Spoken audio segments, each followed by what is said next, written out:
नमस्कार, स्वागत है आप सभी का सी न्यूज भारत में। मैं हूं आपके साथ ज्योति श्रीवास्तव। वक्त हो चुका है मध्य प्रदेश बुलेटिन का, जिसमें बात होगी आगर मालवा की, जहां बिजली आउटसोर्स कर्मचारियों ने विभिन्न समस्याओं और मांगों को लेकर अधीक्षण यंत्री को ज्ञापन सौंपा, जिसमें कर्मचारी की दुर्घटना में मृत्यु पर बीमा, अनुकंपा और अन्य सुविधाओं की मांग की गई। देखिए ये रिपोर्ट। आगर मालवा में जिला मुख्यालय पर बिजली आउटसोर्स कर्मचारियों ने अधीक्षण यंत्री को अपनी विभिन्न मांगों को और कार्य के दौरान आ रही समस्याओं के संबंध में ज्ञापन सौंपा। ज्ञापन में बताया गया कि सुसनेट डिवीजन के वितरण केंद्र में पदस्थ आउटसोर्स कर्मचारी लखन बैरागी की विद्युत कार्य करते समय दुर्घटना में मृत्यु हो गई थी। उन्होंने बीमा इंश्योरेंस राशि, परिवार के आश्रित को अनुकंपा, ईपीएफ पेंशन जैसी सुविधाएं दिलवाने की मांग की थी। साथ ही आउटसोर्स कर्मचारियों को अतिरिक्त कार्य का अतिरिक्त भुगतान करने की भी मांग की गई। आगर मालवा से सी न्यूज संवाददाता अर्श अहमद कुरैशी की रिपोर्ट। आगर मालवा में शिवरात्रि पर एक मां और बेटे को बाबा बैजनाथ के दर्शन के बाद व्हीलचेयर से हेलीपैड तक पहुंचाने में प्रधान आरक्षक रविशंकर शर्मा ने मानवीय संवेदनशीलता का परिचय देते हुए निस्वार्थ सेवा की, जिससे पुलिस की जनसेवा और कर्तव्य परायणता की मिसाल पेश हुई। मामला क्या है, देखिए इस रिपोर्ट में।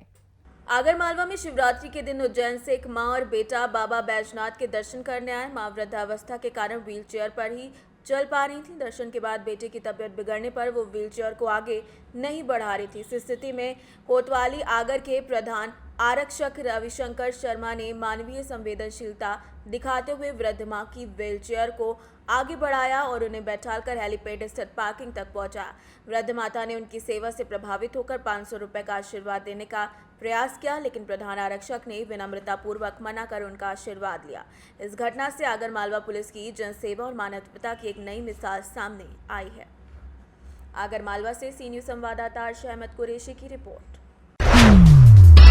जनार्दन पुलिस ने 15 फरवरी 2023 को हुए मर्डर मामले में महाराष्ट्र के पारदी गैंग के 5 सदस्यों को गिरफ्तार कर बड़ी सफलता हासिल की है और आरोपियों को न्यायालय में पेश कर जिला जेल छिंदवाड़ा भेजा।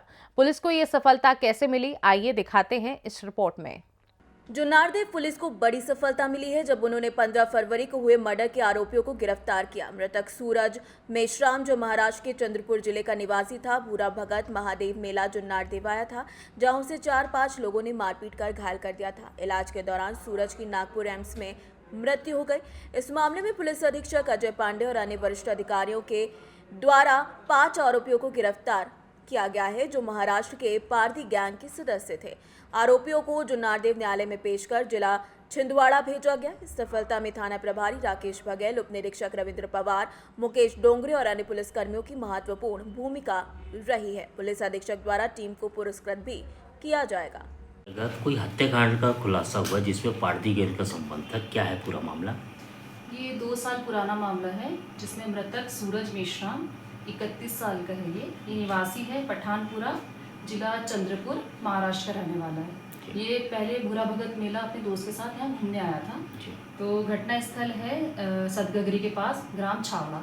वहाँ पे इसका कुछ अज्ञात व्यक्तियों के साथ हाथापाई हो गई थी। उसके वजह से उसको काफ़ी गंभीर चोटें आई थी। फिर वापस से ही अपने घर नागपुर गया, वहाँ पे एम्स में इसने दिखाया तो उसके यहाँ पे मृत्यु हो गई थी। फिर पता लगा यहाँ पे पुलिस के दौरान, तो पता चला कुछ अज्ञात लोगों ने इसका मोबाइल फ़ोन भी ले लिया है और उससे कुछ पैसे भी ले लिए हैं।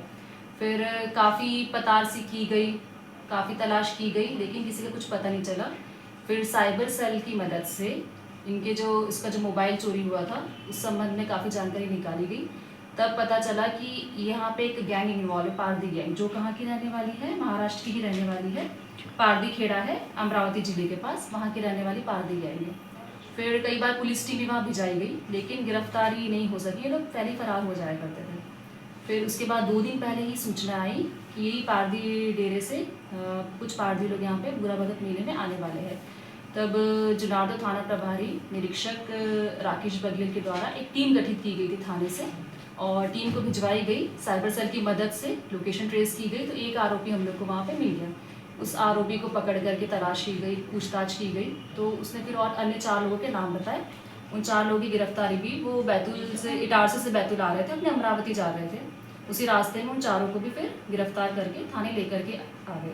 तो इसी तरीके से 5 लोग यहाँ पे गिरफ्तार करके पारदी डेरे के थाने पर लेकर के आए और उनको आज उन्होंने अपना जुर्म कबूल कर लिया और उनको आज छिंदवाड़ा जेल में दाखिल भी कर दिया। चूँकि महादेव मेले में पारदी गैंग की आमद थी, ऐसे में कोई अन्य घटना कोई जानकारी मिली? नहीं, इस बार ऐसी कोई घटना यहाँ पे घटित नहीं हुई है। मैडम, हत्या का कारण क्या रहा?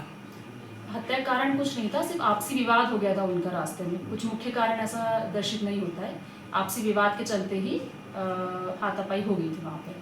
जुन्नारदेव से सी न्यूज़ संवाददाता वीरेंद्र अग्रवाल की रिपोर्ट। सीहोर जिले के भैरुंदा क्षेत्र में नर्मदा तटीय ग्रामों में रेत खनन पर खनिज विभाग की कार्यवाही को लेकर सवाल उठ रहे हैं, खासकर खनिज इंस्पेक्टर खुशबू वर्मा की कार्यशैली पर, जिनकी पनडुब्बी मशीन पर कार्यवाही को लेकर ग्रामीणों ने आपत्ति जताई और मीडिया के सवालों का जवाब देने से बचते हुए गाड़ी में बैठकर निकल गई। आखिर खनिज विभाग की कार्यवाही को लेकर सवाल क्यों उठ रहे हैं, आइए बताते हैं इस रिपोर्ट में। मध्य प्रदेश के भैरुंदा क्षेत्र के नर्मदा तटीय ग्रामों में रेत खनन पर सीहोर जिला खनिज विभाग की कार्यवाही चर्चा का विषय बन गई है। विशेष रूप से खनिज इंस्पेक्टर की कार्यशैली पर सवाल उठने लगे हैं। गुरुवार को छिंदगांव काफी में खनिज इंस्पेक्टर द्वारा पनडुब्बी मशीन पर कार्यवाही करने के दौरान ग्रामीण एकजुट हो गए और कार्यवाही की मांग की। राजस्व मामला मौके पर पहुंचा, जहां तहसीलदार सौरभ शर्मा ने जांच की और पाया कि पनडुब्बी मशीन 6 माह से एक ही स्थान पर खड़ी थी। ग्रामीणों ने आरोप लगाया कि खनिज इंस्पेक्टर ने नर्मदा और अन्य पनडुब्बी मशीनों पर कार्यवाही नहीं की, बल्कि केवल उसकी निजी मशीन पर कार्यवाही की। जब मीडिया ने खनिज इंस्पेक्टर खुशबू वर्मा से सवाल किए तो उन्होंने गाड़ी का कांच बंद कर लिया और वहां से निकल गए। इस घटना से खनिज इंस्पेक्टर के रवैये पर कई सवाल खड़े हो रहे हैं। प्रीति कुशवाहा, कहाँ के निवासी? छिंदगांव का। अभी जो जिस प्रकार से यहाँ भीड़ भाड़ हो रही है, क्या पूरा है मामला ये? जी कुछ नहीं, यहाँ पर ये पनडुब्बी खड़ी 5-6 महीने से। मैडम आई है, बोले कि इसको ले जाना है। मैडम कौन है? मैडम ये माइनिंग वाली मैडम। अच्छा, पर हमारी ये निजी जमीन है, घर पर है, मतलब ये घर है हमारा। कब से खड़ी है आपकी पनडुब्बी? ये 5-6 महीने से खड़ी है। तो इसको क्यों ले जा रही है? अब ये कानूनी अपना उनको कानून मालूम होगा कि घर से उठाने का आदेश है या नहीं है। यदि माइनिंग ये पनडुब्बी नर्मदा माई में चलती और वो ले जाती तो कोई दिक्कत नहीं थी हमको, पर ये घर से उठाने का आदेश यदि उनको हो तो वो हमको लिखित में दे जाए कि आदेश है हमको घर से उठाने का, तो वो अभी ले जा सकती है। कितने दिन से खड़ी है आप? इसको 6 महीने हो गए। तो ये बात आपने बताई नहीं कि ये खड़ी हुई है? उनको कहा, उनसे कहा मैडम से? सुनने के लिए तैयार नहीं है। सुनने के लिए हमारी बात तैयार है। हम बोल रहे हैं 6 महीने से खड़ी है, लेकिन वो सुनने के लिए तैयार नहीं है। आप रोटी बनाना, तो रोटी कैसे बनाएंगे? हमारी रोटी तो 6 महीना हमसे बोल रही है, आप तो जाओ रोटी बनाना। बोल रही है हमारा घर है, हम क्यों जाना? हमारा ना घर है जे हमारा बोले आपका तो अधिकार है कि आप रोटी बनाओ, हमारा काम हम करेंगे। तो क्या आप रोटी बना के नहीं खाती है? हमारा कानून से कैसे ले जाती है? नहीं, आपके माई में चलती है तो आप ले जा सकते हो, हम मना नहीं कर। फिर चल नहीं रही, खड़ी है आप, और हमारी निजी जमीन में खड़ी है, हमारा घर है, खड़ी है और हमरे से होल बोलती है ना, चिल्ला चोट करती है हमरे को। बोले कि आपके भाई को लाकर यहाँ पर के सामने खड़ी कर रहे हैं। तो हमारा घर है, हमारी जमीन है, हम कहीं भी खड़े रहें, पर आपको तो अधिकार नहीं है घर से ले जाने का।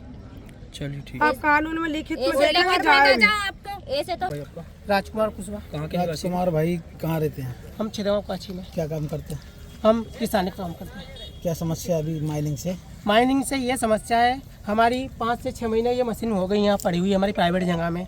यहाँ से मैडम इसको मतलब कि ज़बरदस्ती ले जा रही है। तो माई में खड़ी होती तो हम आपसे बोल देते आप ले जाओ। हमारी प्राइवेट जगह में नहीं खड़े कर सकते क्या हमारा वाहन? नर्मदा नदी से कितनी दूर खड़ी है आपकी? ये नर्मदा नदी से 2 किलोमीटर 3 आपके घर ही खड़ी है? जी, खड़ी से हमारा ये घर है। कब से खड़ी है यहाँ पर? ये 5 से 6 महीने हो गए। तो अधिकारी का क्या कहना बन रहा है? अधिकारी का कहना बन रहा है कि ये मशीन चलती हुई है। चलती हुई तो उसमें रेत में नहीं तो वही कुछ भी होता ना, अपन बोलते हैं कि जबरदस्ती मतलब इनने एक मशीन वहाँ पर चलती हुई छोड़ी है इनने, मैडम जी ने इनसे पकड़ा ही नहीं। उसका वीडियो बनाया इनने, तो उनने सोचा उसकी जगह ये वाली मशीन अपन बता देंगे, अपना वो हो जाएगा इसका वीडियो। कौन सी मशीन कहलाती है? कौन सी मशीन है ये? पनडुब्बी है। पनडुब्बी जी। तो अभी कितनी मशीन छोड़ के आए? ये अभी एक मशीन छोड़ के आए हैं। पकड़ा ही है। हाँ, चल रही थी वो। उसका वीडियो है? वीडियो है ना? वीडियो है, वीडियो ले लीजिए आप।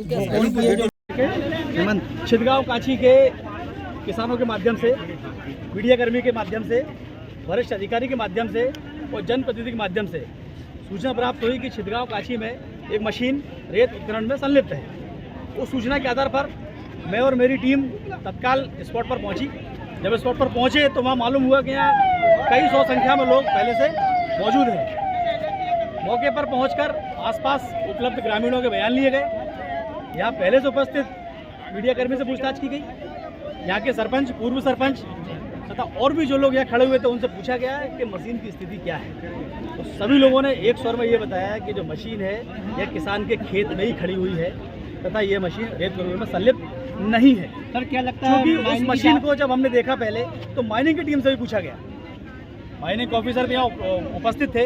हमारी टीम ने भी पूरी तफ्तीश करी है और उस तफ्तीश के बाद ये निष्कर्ष निकल में आया है कि मशीन किसान के खेत में खड़ी है और खड़ी मशीन पर कार्रवाई करना नियम संगत नहीं है। तो क्या माइनिंग की जाए कि माइनिंग खड़ी मशीन पे वो कार्रवाई करना? जैसे ही सूचना हमको मिली, जनप्रतिनिधि के माध्यम से मिली हो, मीडिया के माध्यम से मिली हो, हमने उस सूचना पर तुरंत एक्शन लिया और एक्शन लेने के बाद जब हम स्पॉट पर पहुंचे तो जो तथ्य हमारे सामने आए, हमने जो निष्कर्ष पहुंचे वो हमने निर्णय लिया। बाकी माइनिंग की कार्रवाई करिए, इसके बारे में नो कमेंट, हमें आइडिया नोट किया।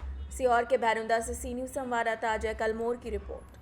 मध्य प्रदेश बुलेटिन में बस इतना ही। वक्त एक छोटे से ब्रेक का। ब्रेक के उस पार हम आपको और भी तमाम बड़ी खबरों से करवाएंगे रूबरू।